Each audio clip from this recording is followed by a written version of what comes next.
Well, when I was at Forest Haven, my life was kind of sad there. It was kind of sad. And I was going through some trials and tribulations. So I felt down about it. I felt so sad about it. And I felt so sad that the clients got slapped in the face and everything. And I felt sad when I was down there. They got treated and they got hit with a stick or belt or whatever. And I felt sorry about those clients was treated.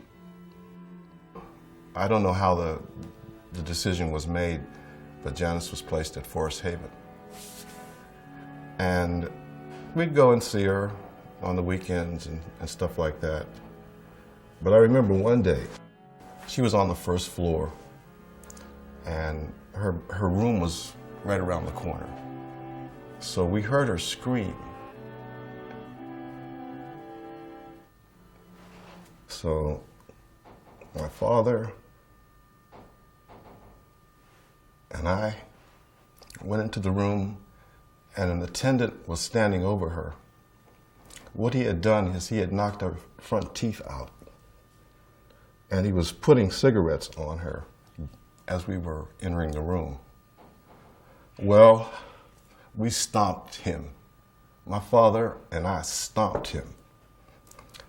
And I just remember my father picking her up with her mouth bloody and everything. We just got back in the car and went back to DC.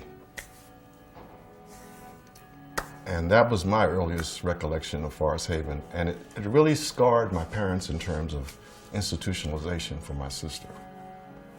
And so the issue of taking care of Janice somewhere else never even arose. I guess Janice must have been about 4 or 5 then. Well, unbeknownst to me, at the time, my father had joined Mr. Evans in a class action lawsuit against the District of Columbia regarding Forest Haven. When we went out that Sunday to see Joy, she was not in her cottage, and they told us that she was in the hospital, but we had never received word that she was in the hospital. They didn't think it was important enough to call the parents and tell them that Joy had had an accident. When we went out there to see her, she was in the hospital and she had bruises all over her, and nobody could explain why she had the bruises. And I was on my knees praying, God, help Joy. Please don't let her be injured. Please don't let Joy be injured. And I heard in my spirit, you do it. And I said, do what? You help Joy. And I got up off of my knees, and that's when I said, I'm going to take care of my daughter. And when I said I wanted to see the superintendent, anyone in charge, and they took us to the office, and they brought staff people in. And as Harold said, when we complained that we had not been notified of Joy's injuries and why did she have the injuries in the first place, they said, well, if you don't like it, take her home. And I said, well, I'm not going to take her home. I'm going to see you in court. And that was the beginning of our struggle with Forest Haven. We parents noticed that there were different things going on in Forest Haven against the clients that were out there. That was no good. So that's why we decided we had to close Forest Haven. And we worked with the district government and the federal government to bring our children into the district, into group homes in the District of Columbia. The class action suit filed by the Evans on behalf of their daughter Joy and other family members resulted in the closing of Forest Haven. With this brought an impetus for major systems change in our community, in our government, resulting in significant public policy agendas that protected these individuals as they moved into the community. Individuals were then given the opportunity to hold jobs, to live in a variety of settings with other people, apartments, community residential facilities, intermediate care facilities. This was a passionate time in our city. The advocacy community, the family members, the self-advocates all came together to make a better quality of life for people who once lived at Forest Haven. Having them participate in life just like everybody, just like I do, to be able to enjoy the fullest life possible. Get on the train, ride the subway, ride the bus, go to work, and do what I have to do at work. I like to work for people. I like to work with everybody. I don't mind helping out. To work, to go on vacations, to have what they want to do considered, to be that the driving force of what determines their lives. They want jobs, and they want to be respected. They want jobs out in the community just like anybody else, and they want to be out there working. I'm working in the ministry, and I'm working in the gospel field. I'm an employee of the month, and I'm a staff member. Hey, now everything is better now, you know. And I got my own place, so everything's better, you know. Forest Haven, I take the hotel before I take Forest Haven. The people here, they treat me real good. When I come to work, I just do my job. That's it. Or I do kitchen work, steward. You know, I clean up. You know, I do most of the other things to clean up. You know, I just do anything. You know, I just like to work. The Mayflower employs people with disabilities because we feel as though they are perfect to make a viable contribution to any organization. You know, when they come in here to work, you know, they bring their light and their experience with them. They're very diligent employees. They're very trustworthy employees. And we couldn't think, quite frankly, of better people to hire. Employment outcomes for persons with developmental disabilities is a priority for the 21st century. Individuals with disabilities should have greater career options in non-traditional jobs that will open the doors to the arts, to technology, and other creative options for people for the future. James was part of a program, or a partnership, if you will, between New Vision's Photography and CVS in exploring employment opportunities for adults with developmental disabilities. James started out with us, and he went through an initial training course. He did well in that class. James, and then along with the 4 other gentlemen, participated in 6 weeks of training here in the store with a job coach provided by New Visions, along with other coaches within our store who helped along the way. And I'm happy to say that they are now officially members of CVS and are working in the stores. I said, fall down, no, I can't stop breathing. The heart's beating like a drum. I'm too proud, very proud. I like to come here, work, make money all the time, make pictures. They like about me because I got good talent. I like it here. The biggest challenge for the future for persons with intellectual disabilities, like my brothers, is inclusion. We know that there are a lot of invisible Latinos with intellectual disabilities out there. We hear that they're incarcerated, that they're homeless, because in order to be able to overcome the hurdles of migrating, you have to be a little bit higher functioning. And so there's this invisible population that we're only beginning to scratch the surface of. The District of Columbia is home to a wide variety of people from different cultural, ethnic, linguistically, and racially diverse populations, with traditional beliefs and practices that serve as anchors to the quality of life they desire. Agencies, both public and private, must develop their capacity to serve these individuals based on their expressed needs. We need to listen to people with disabilities. If you can speak for yourself, You wouldn't want nobody to speak for you,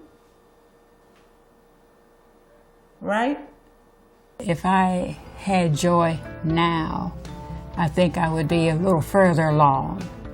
Forest Haven's gone, but there's another level that we have to overcome. So right now we're in a situation where we have institutions like ICFMRs, and this is the institution that Janice is in, and this is an 8-person home. And the future is right around the corner. And as we moved from a large institution like Forest Haven to a community-based institutions like this one with 8 people, I hope that we move to a waiver-based situation where the individual needs of my sister and everyone like my sister are paramount.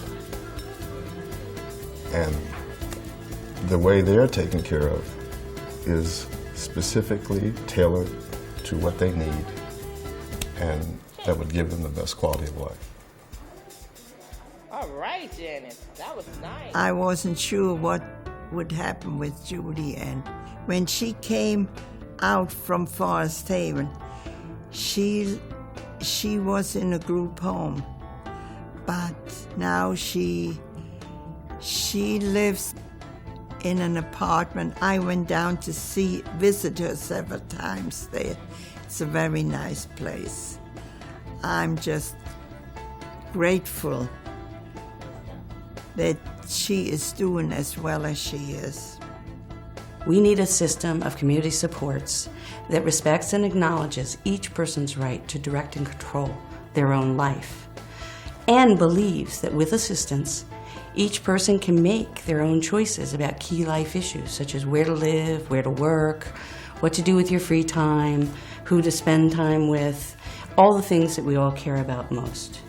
And we need supports designed and crafted for each person and are responsive to what that person specifically needs in order to live a full life, interacting and connected with people in the community. Yes, I do live independently, and I love it.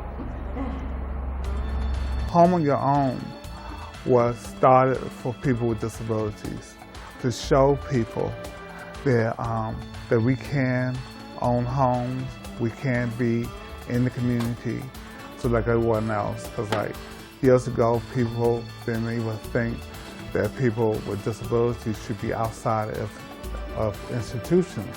Less more have their own homes. When I got my house, because the years are getting put down for having a disability, it took me 2 years to realize this house was mine. Because I thought somebody gonna come in here and say, hey, you retarded. We was just kidding with you. Bye. Make me leave. So it actually took 2 years. And when I realized that the house was mine, I broke down. But it actually took 2 years for me to realize that the house was really mine. The fundamental challenge we face in the district is to see and respect the gifts, talents, and potential of each person with a developmental disability. We need to stop seeing people as passive recipients of services and acknowledge them as people with rights and preferences just like us. We have self-advocates out there now that are stepping up to the plate, and they're advocating for their own right, and nobody can tell people that with developmental disabilities what they need any better than the self-advocates. And we have a very strong self-advocate group, and I'm very impressed with them because they don't try to gloss over anything. They tell it just like it is.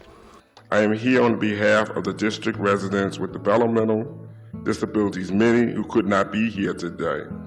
I strongly support the respect language legislation that has been introduced, and I believe this will make a difference for people with disabilities in the community. There's a big need for Project Action to fight for respectful language. For one thing, Retarded been used so much, it gets used for everyone. It's not representing any of us in the disability community. It's not helping anyone to know us and to stop us for being who we are. Because we work hard and we deserve to have our time. Where my mom and I wanted me to have we always wanted to have a family business, and I came to Arts and Able so I can get more experience. It makes me happy, the work I love to do, and I love art. I would not change this. God gave me a gift, and I'm using my talent. Individuals with disabilities and their families have begun advocating for themselves for inclusion in decisions for and about them.